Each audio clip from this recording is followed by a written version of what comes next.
Eto, basahin po natin yung post ni Jimmy Bondoc. Sabi niya, Alan Cayetano should be Senate President.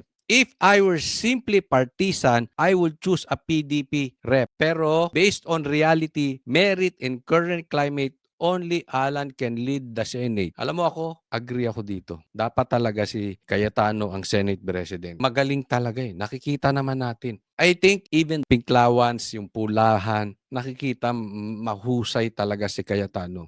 And malinis to eh. Wala naman silang maitapon kay Cayetano kung hindi yung 10,000, 10,000, 10,000. But what's that? Diba? Hindi niya naman talaga binanggit yung pangako na yun. But anyway, ano pa bang bato nila dito? Wala. Maayos yung tao. Diba?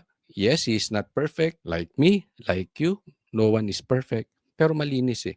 And at the same time, may kakayanan, may talino. Siguro sa pag-upload ko nitong video na ito, baka nga Senate President. Kasi po alam nyo, kalat na to sa Facebook. Oh, po, kalat na. They want si Cayetano to be the next Senate President. Sa katunayan, as of the making of this video,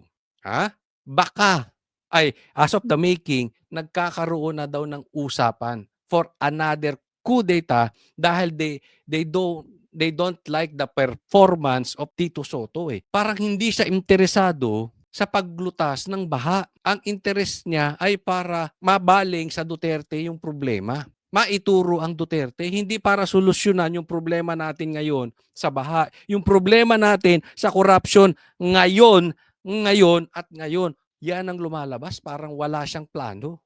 Para sa kanya, it's all politics. Kaya marami raw hindi nagkakagusto na mga kapwa niya senador. Kaya magkakaroon ng kudita.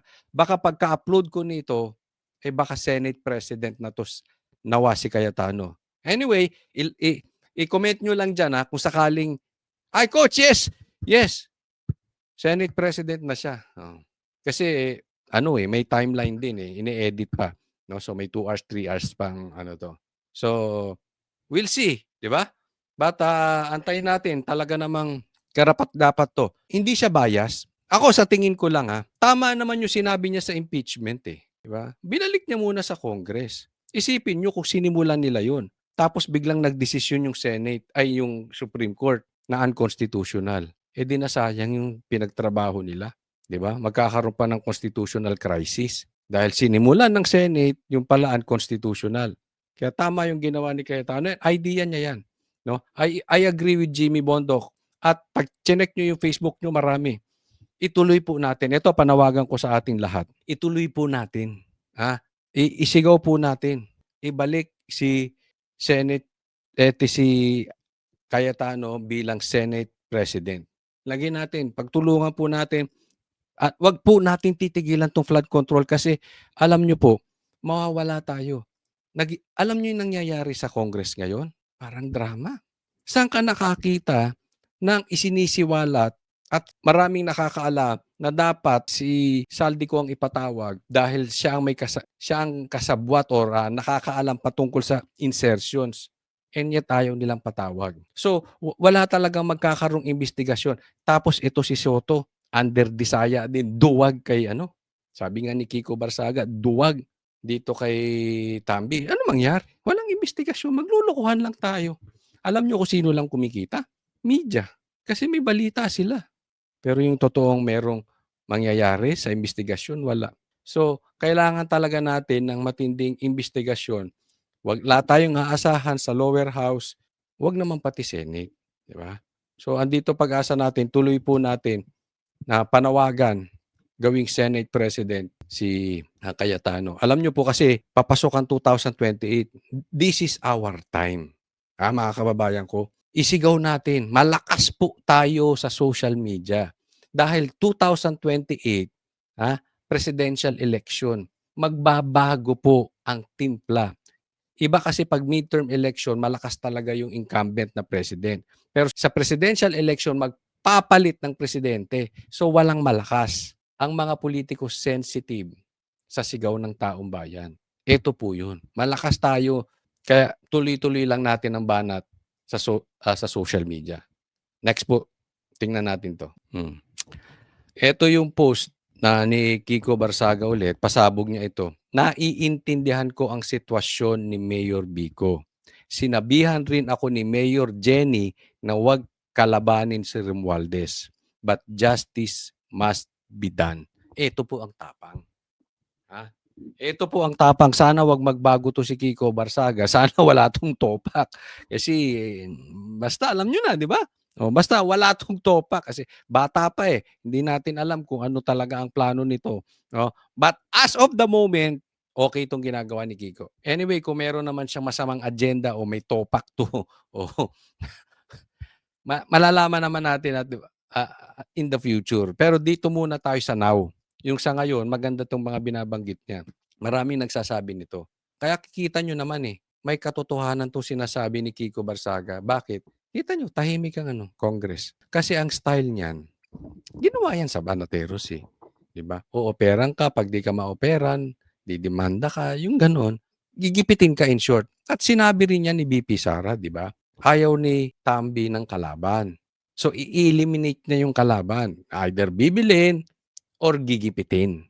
Kaya nga sabi ni Kiko Barsaga, huwag kalabanin. Kaya naman, pinapalabas dito na si Biko naduwag. Parang pinagtatanggol pa. Kasi pwede namang tumahimik si Biko eh. 'Di ba? As mayor. Ang problema dito kay Biko, hindi naman siya congressman, so pwede siyang tumahimik, pero nangibabaw yung kanyang pagiging politiko. Ang aga naging trapo. Matino to si Biko. I'm sure matino ito. Magaling ito, kaya lang medyo kulang pa eh. Siguro yung edad, no? Medyo sa sobrang galit niya sa Diskaya, instead na mag-focus muna doon sa mga tinuturo ng Diskaya, ang focus niya si Diskaya. Nakalimutan ata ni Biko na hindi Diskaya ang kalaban ng bansang Pilipinas. Yung mga Diskaya, mga contractor, yes, they are not innocent, they are not virgins, pero merong mastermind. Sana doon nagfo-focus si Biko Soto. Pero parang natakot, di tinan mo yung magtito, ganun ang galaw. Nakaka-turn off eh. Nakaka-turn off. I don't expect to kay Biko Soto, kay Tito Soto rin, pero it is what it is eh. Yan eh. As is, yan eh. Yan ang lumalabas talaga na hindi sila nakafocus dun sa mastermind. Nakafocus sila dun sa political agenda. Sa Diskaya, si Tito Soto, sa paghabol sa Duterte. No? Pero sana manindigan. And ito na po, dumadami na po yung naninindigan. Si Chanco, Kiko Barsaga, Magalong. Kayong mga politiko, mananahimik ba kayo? O madungis din kayo? Or kasi alam mo, yung iba raw talaga nabigyan. Hindi man garapala na bilyon-bilyon, pero meron tinanggap. Baka madamay sila, baka may video, baka may natanahimik. Di ba? So yan ang problema. Yan ang problema ang kinaharap ng bansang Pilipinas. Kaya ang hirap tibagin. Tapos ang daming pera ni Tambi. Sabi nga, ulitin ko, ni BP Sara, ang pera, ang may hawak lang ng pera ng buong Pilipinas si Tambi at saka si Saldi. Ganun po. Paano mo tatapalan yan? Ang daming mga mukhang pera ng mga politiko. Di ba? Tingnan nyo na lang yung TRICOM, yung mga nag-iimbestiga. Ayaw nilang palabasin si Saldi ko.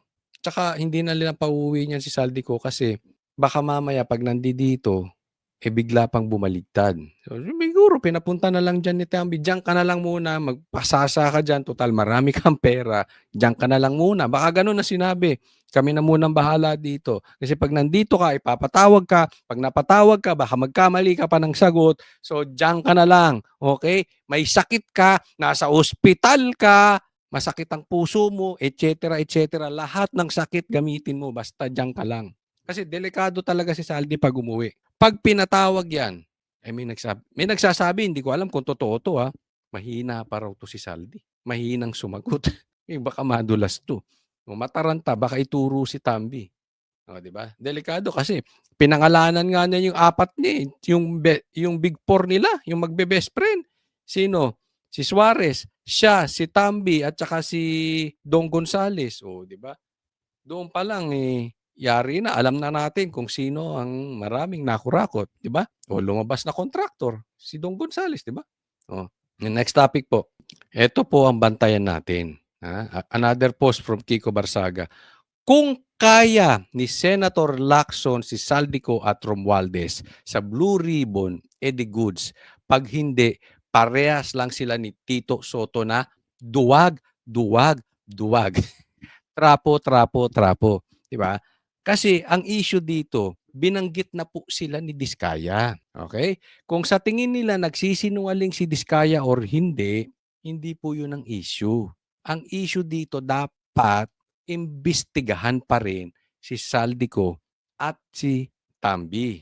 Kasi kung hindi, takot din. Parehas kasi ang ganda-ganda, eh. Isipin mo, ang ganda ng palakad nung imbestigasyon under sa former Senate President na si Chis Escudero. Ang ganda-ganda rin nung, imbestigasyon sa Blue Ribbon Committee sa pangunguna ni Marcoleta. Kung nakukulangan lang sila kay Marcoleta kasi bakit hindi daw nadadamay ang mga Duterte, o di sige, okey lang. Gusto niyo imbestigahan niyo rin yung Duterte. Pero let's focus on the main thing. Ang main thing po dito si Saldico at saka si Tamby. So kung 'tong si Lacson duwag din, nakakahiyang pulis 'to. O baka meron ding kinita. Hindi nga lang malaki kasi kasing laki nung nila Tamby, pero medyo kaduda-duda. Kukuhanin mo yung magandang imbestigasyong ginagawa ng isang taong si Marcoleta, papalitan mo, tapos wala ka rin palang ambag.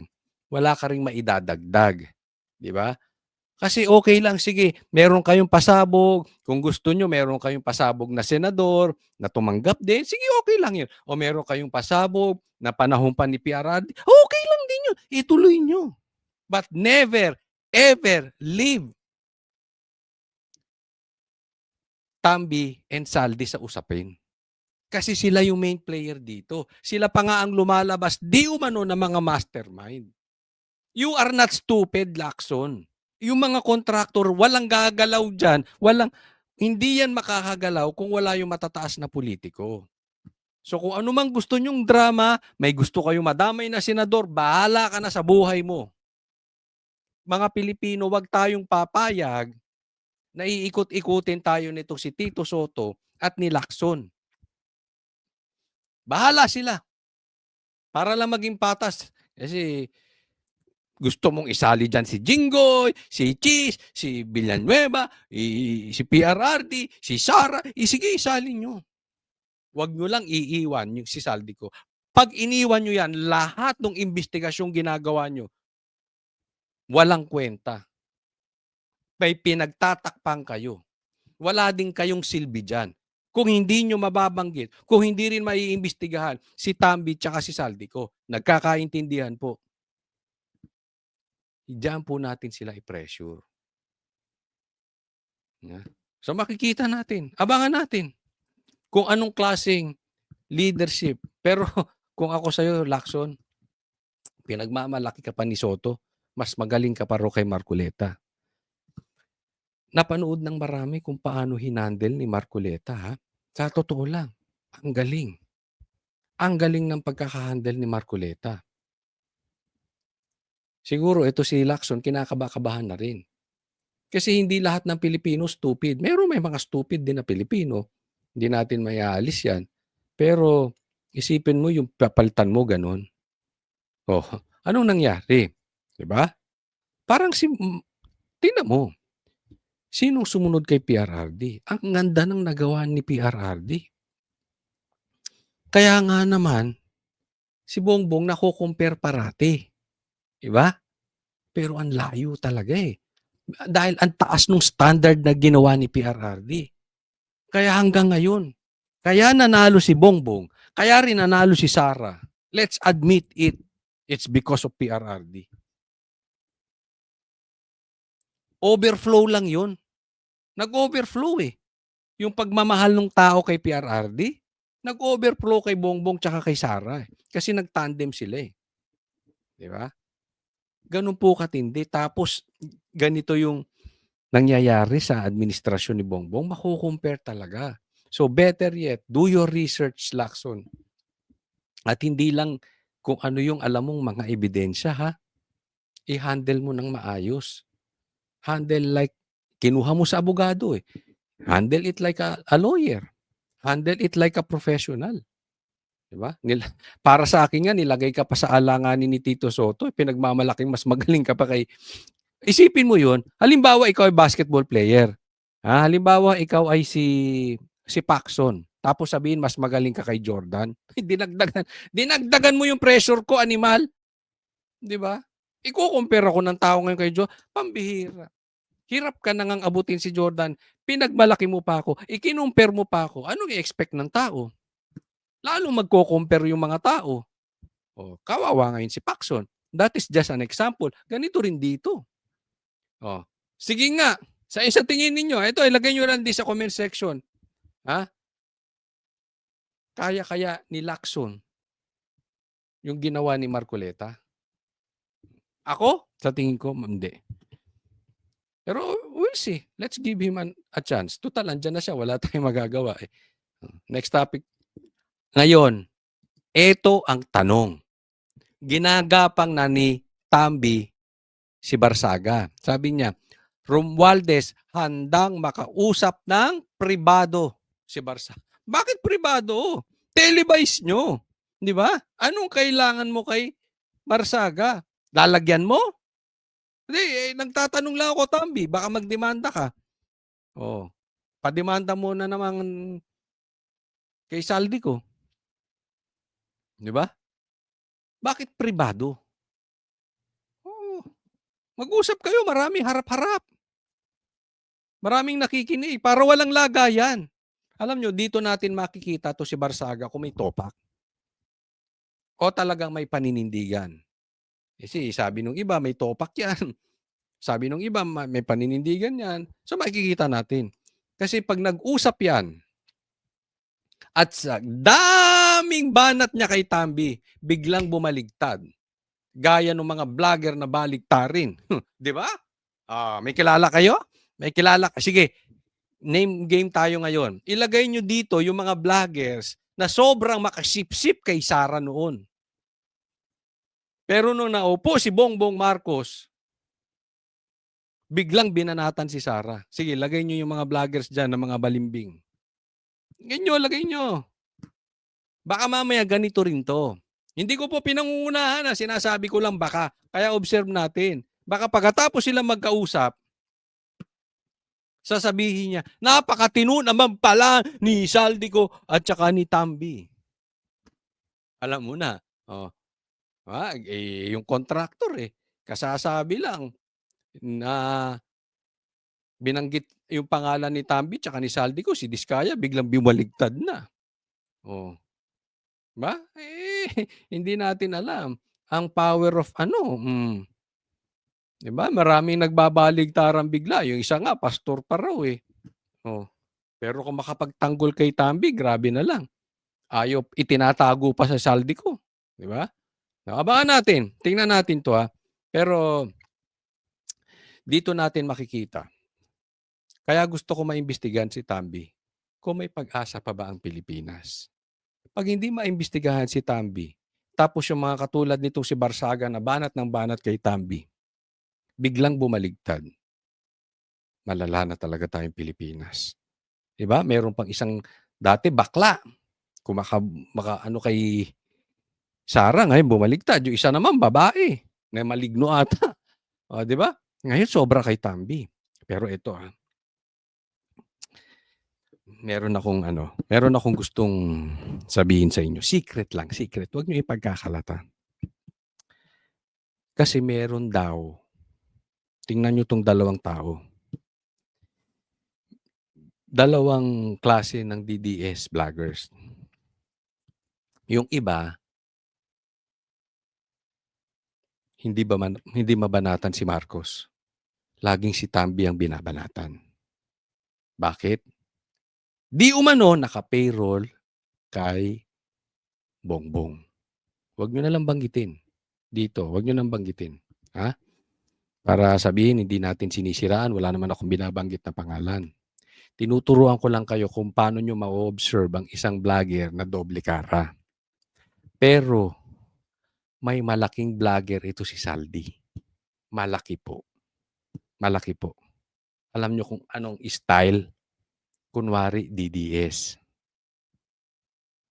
Babanatan si Bongbong. Pero, observe nyo, hindi niya babanatan si Tambi. Let me repeat that. Kunwari DDS, binabanatan si Bongbong, pero hindi binabanatan si Tambi.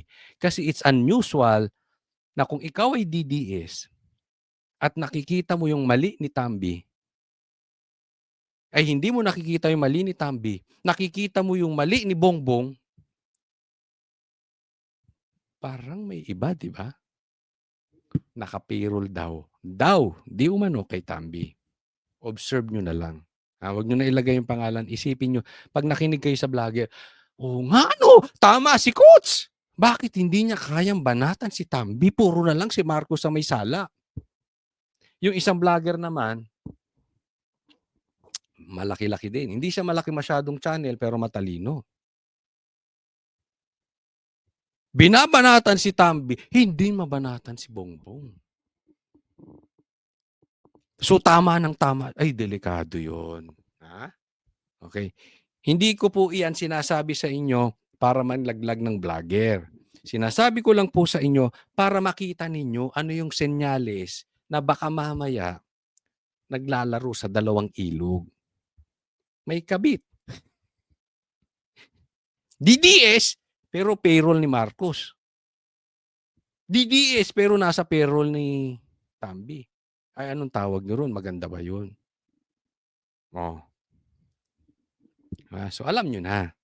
Pero kung okay sa inyo, yung naka-payroll kay Tambi, sige, okay lang. Trip nyo yan eh. Trip nyo yung vlogger na naka-payroll kay Tambi, di okay lang. Nasa sa inyo yan. Alright? Okay. Next po, pag-usapan natin itong tungkol naman ito sa bidyong napamura si Bongbong Marcos. Okay, ito pag-usapan natin. Ano masasabi niyo dito kay ano? Kay ano to? Si John Vic. Kahapon nung magkasama kami, nung pinag-uusapan namin yung ramifications, kung ano ang nangyayari, yung picture ng 1 billion na sa table, tapos kung para kanino, para saan. Doon ko lang narinig nagbura ang presidente, sabi niya, lintik ng mga yan. Yun, pambira. May 1 billion daw sa lapag. Tapos ito para kay kanino, para kay ganyan. Ako, ang linis ni presidente. Napamulintik. Para namang wala silang anomalya ng pamilya nila dati. Di ba? Hindi ko sinasabing totoo yun. Pero di ba may mga ill-gotten wealth din silang may mga kaso't kaliwat kanan yan sa pandarambong di ba? Pag nanakaw, may mga ill-gotten wealth. Tama ba o tamang-tama? Di ba nung panahon ng kanyang magulang, okay, hindi ko sinasabing yan pero pinakita. Lintik. Concern si Bongbong Marcos sa Pilipinas. Ang lupit. Una, tanong ko sa inyo, may tiwala ba kayo kay John Vic? Sa sinasabi niyang yan. Ako wala. Wala akong tiwala kay John Vic. After what they did to PRRD at sinabing kinidnap, hindi pinadaan sa due process, you want us to believe you? After what you did to Torre, alam mo sa katunayan, gusto ko yung nangyari kay Torre. Pero pag tiningnan nyo yan, kasamahan nyo yun, trinidor ninyo. Nagamit nyo yun sa pagpapahuli kay PRRD. Nagamit nyo yun para babuyin ng KOJC. Diba? Ganyan po kademonyo yung tao na yun. Sinong ginamit nyo? Siya. Pag wala nang gamit, trinidor. Napamura? Ay, wow. May insertions nga, John Vic. Sir, pinirmahan ng presidente? Di umano. Tama ba yun? Kasi hindi naman ma-approvean yung budget nang wala siyang pirma eh. Nadagdagan ng ilan? 300 plus million? Ba't niya pinirmahan? Tapos papalabasin nyo parang sama ng loob ng presidente. Napapamura, first time narinig. Magbura. Kung concern. Ito, totoo to, John. Wala tayong biruan dito. Kung totoong concern si Bongbong Marcos sa Pilipinas, yung talaga may pagmamahal sa Pilipinas, he knows it, hindi niya kayang i-handle. Alam ninyo, lumubog ang Pilipinas. Baka kayo yumaman. But yung in totality, yung buong Pilipinas lumubog nung term ni Marcos. Diba? Kung concerned siya that nagre-resign siya, alam niya hindi niya kaya.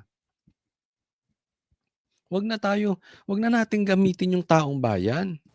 Anong gagawin nila sa pera? Hindi naman nila makakain yan.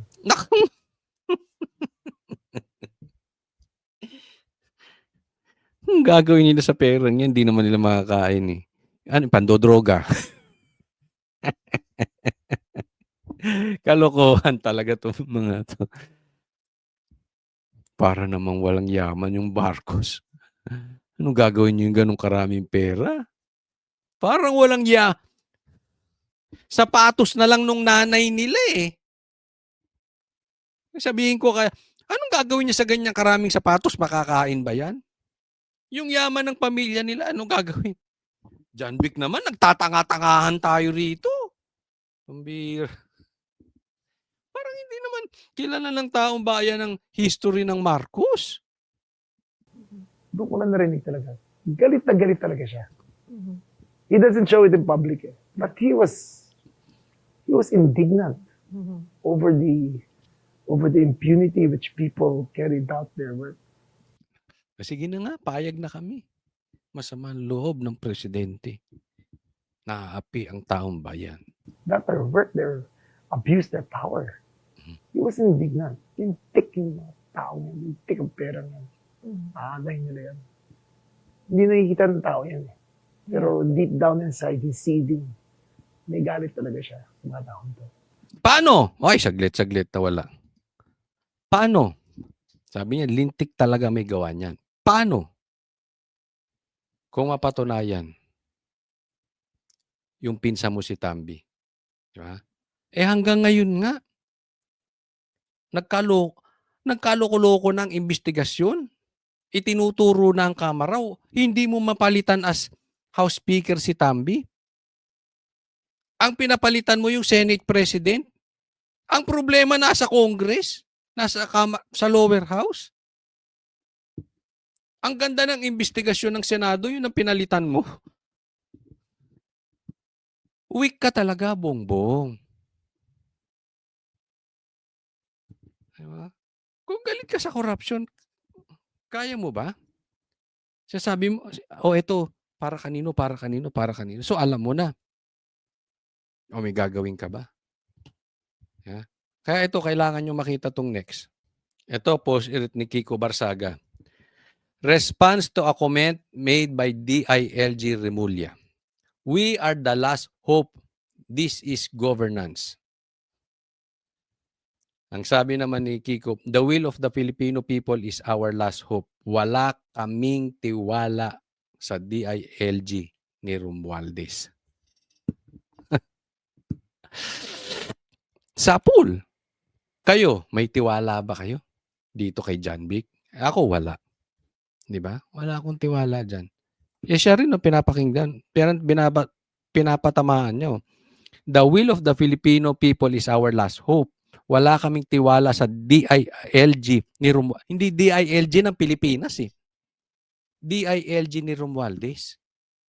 So, kung susundan natin yung sinasabi ni Kiko, si John Vic tao ni Tamba. Sige nga, John Vic. Kaya mo bang i-contest yan? Itatanggi mo ba yan? Sagutin mo ngayon si Kiko. Aso ka ba ni Tambi?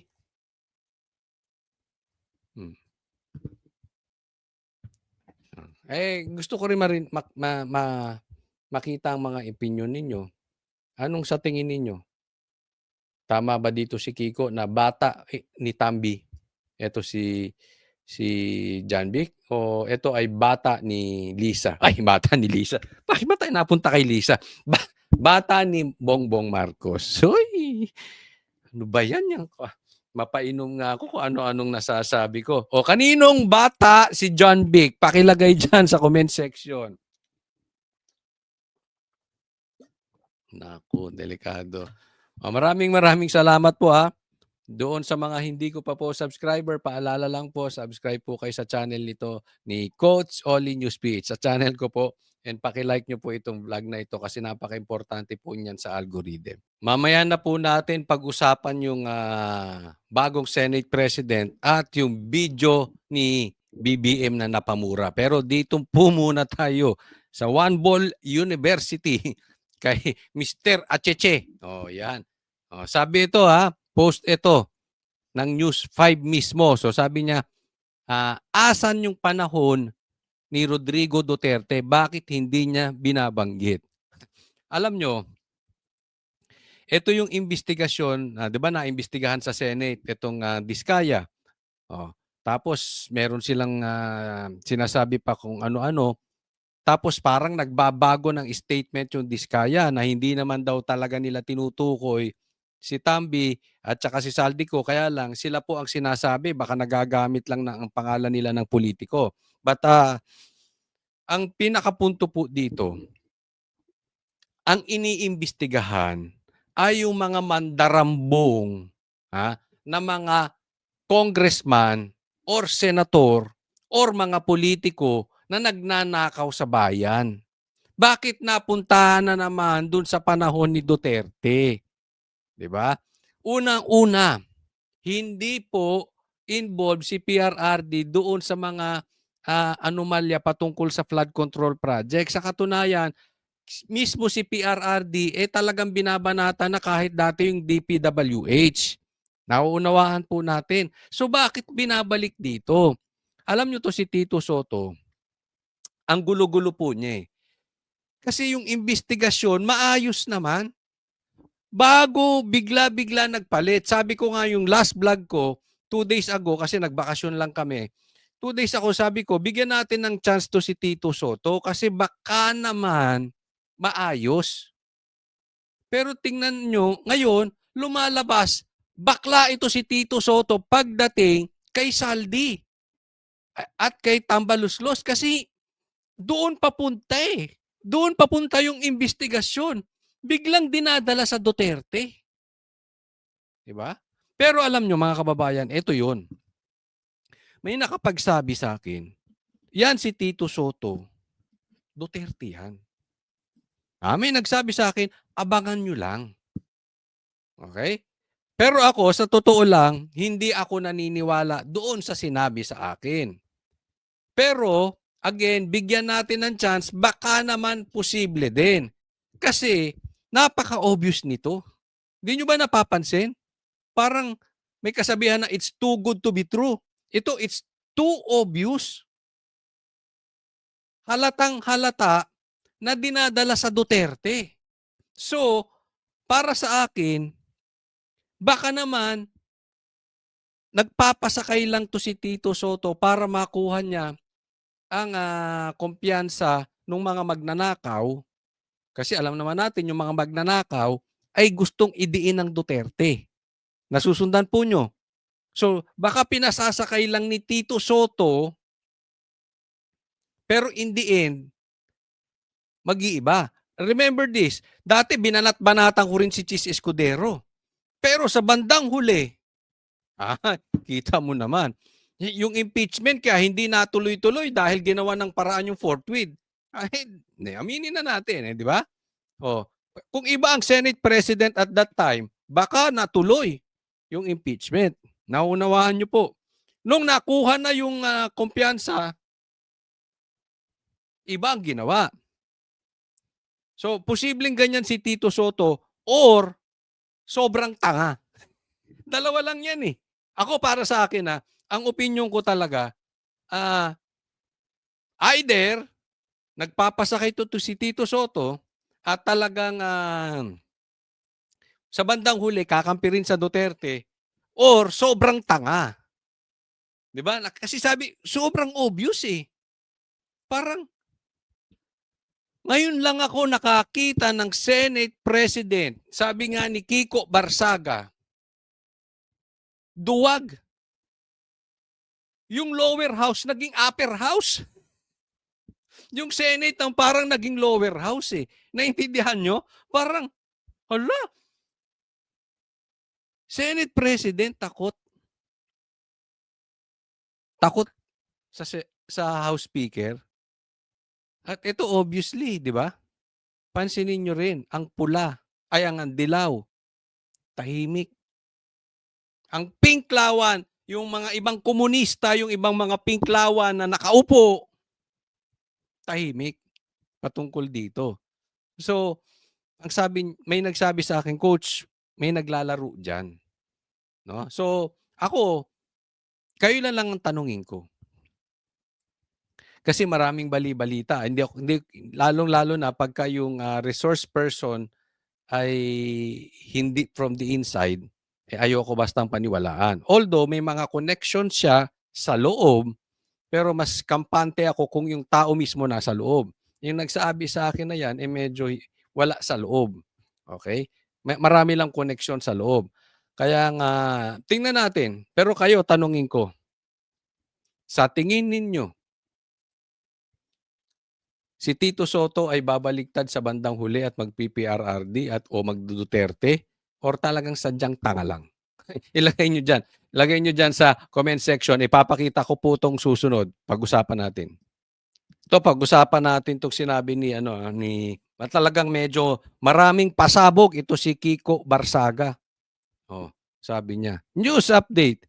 Representative Barsaga to Senate President Soto, diskaya lang kaya mo. Takot ka kay Romualdez. Maraming ganyan. Tingnan niyo yung Tricom.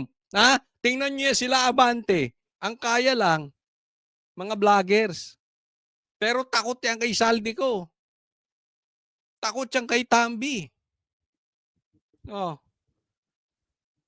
Pero matindi. Yan yung isasabi natin. Ang isipin mo, Senate President ka? Ako, talagang nakaka-turn off 'to si Tito Soto. Pinaglalaban mo yung 150 million, talagang halos makipagdebate ka, halos makipag-away ka patungkol diyan sa impeachment ni VP Sarang matuloy. Tapos ito merong diskaya nagsasalita na.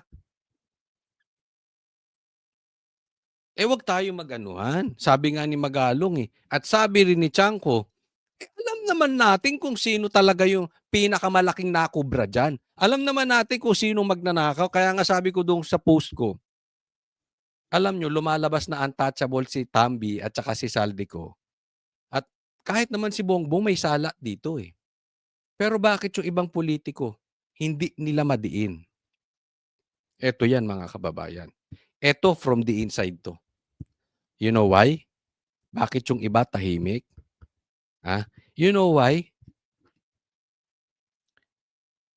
Ayaw nilang madiin kahit galit sila kay Tambi. Alam niyo kung ba't ayaw nilang madiin si Tambi? May isang posisyon na napakataas sa Pilipinas. Bangag. Bangag, adik. Di umano. Basta may mga taong ganyan. Yung iba, galit na sa kasobrang kaswapangan di umano nitong si Tambi, pero ayaw nilang madiin at hindi nila ipapangalanan. Alam niyo kung bakit? Madungis din, madumi rin. Hindi lang kasing dungis ni Tambi. At ang sabi dito, malawakan. Malawakan na 'tong problema ng Pilipinas. Kaya nga sabi ko, mauubos ang pera natin ngayon. Ubos na daw. Kaya nga umuutang na, Deficit na talaga tayo. Ganyan ng kasobrang malawakan ang nakawan sa gobyerno. Yung bang tipong, andiyan na may mga nagsasalita na. Obvious na. Even yung mga kasamahan nila, kilala kung sino. And yet, hindi magalaw-galaw. And yet, hindi mapalitan. And yet, ang napalitan pa, yung nakikipaglabang sa tama, na si Chis Escudero, si Marcoleta. Why? Ito Oh, eto. Malawakan 'to. Marami talagang pumoprotekta. Parang ano lang yan eh.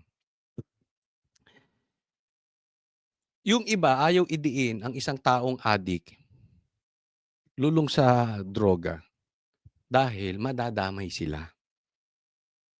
Bakit? Tumitira din eh. Hindi lang kasing lulong. Kaya marami diyan. Maraming tutumba. Kaya very important doon sa iboboto po natin yung mga politiko. Paalala lang po sa 2028, iboto natin yung mga politikong malinis. Kasi yan, hindi mahawakan sa liig. Dahil wala silang maitapon dyan eh. Pero yung iba, hindi lang to, may sasabihin ako sa inyo. Hindi lang politiko. May mga simbahan ganyan din. Tinatakot. Hawak sa liig. Bakit? May kaso dito, may kaso doon. Kaya ngayon, duwag. Tahimik. Pansin nyo? Why the church is sleeping now? Dating ingay nila kay PRRD. May baho eh. Aaling-asaw. Kaya antayin natin ito kasi itong si Kiko Borsaga maraming pasabog at maganda to kasi from the inside to eh. Kasamahan nila ito. At ito lalaban, bata pa ito eh. So titingnan natin kung ito ay magtutuloy-tuloy.